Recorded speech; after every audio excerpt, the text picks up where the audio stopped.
axan yaş dönüb sel suya. Aşık ettin beni o göz o qaşa. Gettin hayatımdan ansızın bir gün.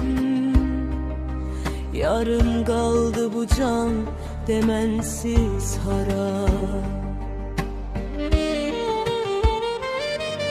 İndi xatirələr boynumu bükür.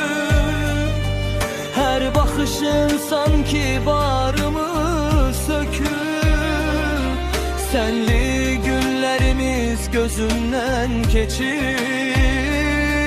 Düşmüşəm mən yenə qərib bir hala.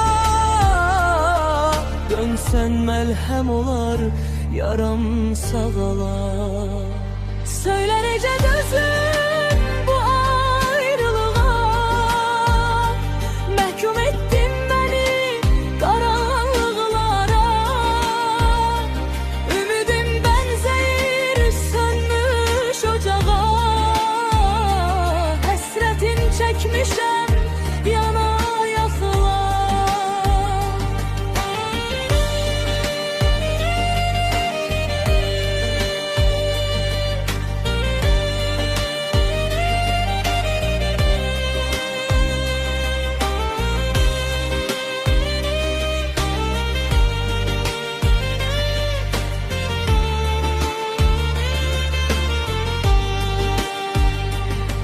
Sensiz bu şehrin yoktur mənası.